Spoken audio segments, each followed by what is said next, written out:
Hey lads and lasses, Morten Ostad here, and welcome to my channel.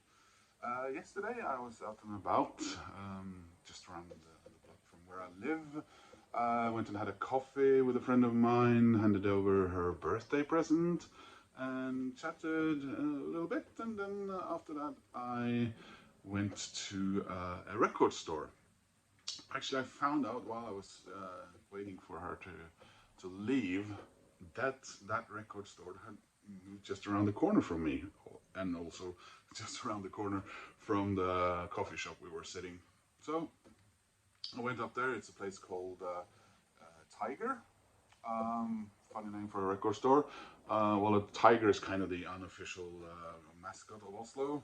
I just went in there to look a little bit. Their shop seemed to be a little larger than the one they moved from, which were 3 or 4 blocks away, I think. So they've been closed for 4 or 5 months, I think.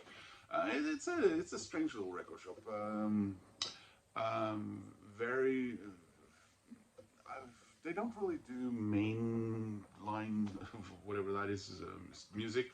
A lot of indie rock, lots and lots of punk and hardcore, and quite a bit of heavy, and on the really heavy side.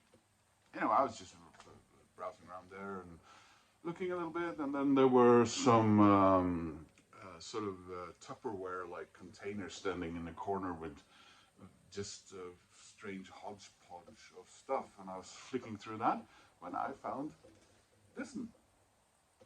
Hey, and now you can perhaps see it. It's Paul DiAnno's Battlezone.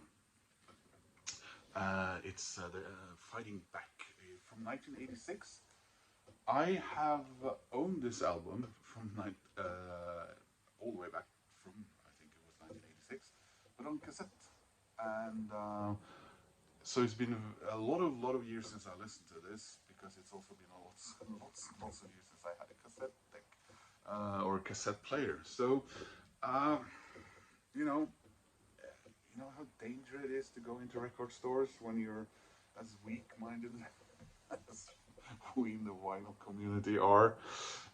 For those who don't know, Paul DiAnno, of course, was the first recorded singer of Iron Maiden.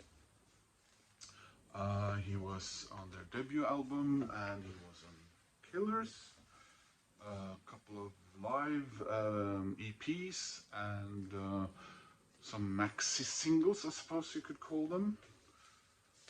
And then he was fired. Various reasons for that. Some have said it was substance abuse. Some have said it was just the style were very different. Steve Harris wanted to go in a different direction, or he wanted to pursue musically a style that he didn't feel Paul DiAnno's vocal range could handle. And of course, Bruce Dickinson took over, very different singer indeed. After that, Paul DiAnno played with various people. I took over a band, I think, and named it just DiAnno. And then I think there was Gogagog or something like that. It was some band called.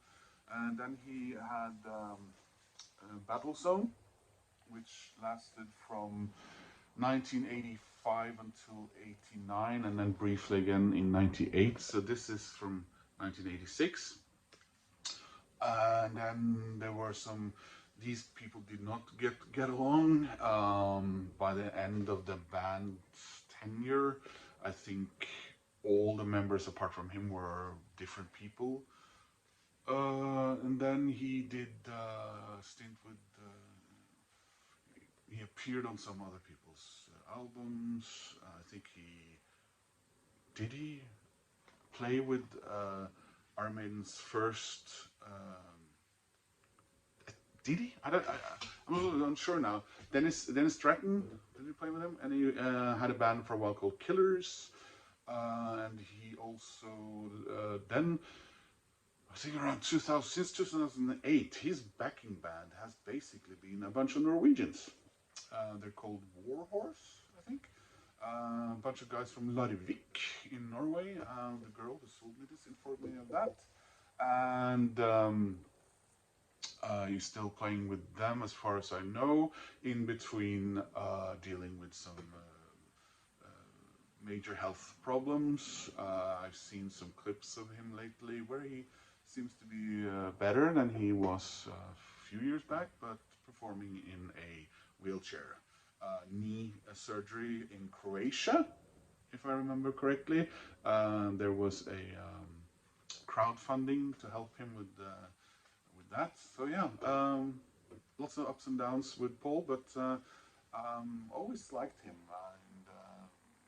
And of course, Killers, I think, is not my favorite Iron Maiden album, but it's definitely the one with the coolest album cover, and I think it's also a very important album for me because my favorite member of Iron Maiden joined on that album, and that's Adrian Smith. So let's take a look at this. I've seen some details I hadn't seen before, of course, because my copy, which I still have in Denmark, is a cassette. You see those little in front of their eyes there. And there's the back. Record company, Back on Black, which is, I think, a subsidiary to Cherry Red Records. And Cherry Red Records, of course, we know are very, especially if you buy CDs, are a very apt company at reissuing and making an effort when they do reissues of bands that have, you know, been lost to time, especially from the 80s. That was, let's see, I can get this out of here. So you can see that the sticker says it's limited edition colored vinyl. So let's see what color it is. It says it varies from copies to copy, so. Oh, that's nice. A bit of a recast. So you don't see that so often anymore. Shopping list from the record company. And official merchandise. Plastic Head Megastore. PlasticHead.com. Yeah, maybe that's worth having a look at. Let's see there. And check out the record. Ah, it's not actually a color at all. Transparent. See all my CDs behind the vinyl.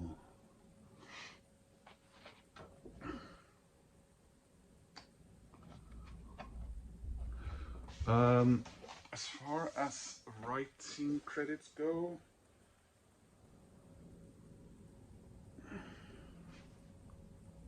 all tracks composed by John Hurley, except composed by Bob Falk. So the band was Paul DiAnno, vocals, John Hurley, lead guitar, John Wiggins, lead guitar, Bob Falk, drums, and Pete West, bass. So that was a look at Paul DiAnno's Battlezone and Fighting Back. And before the video started, I intend to insert a few tiny clips from the record shop, and I hope you enjoyed that. Please click like and subscribe, and I hope to see you soon in another video. Leave a comment. Take care. Bye.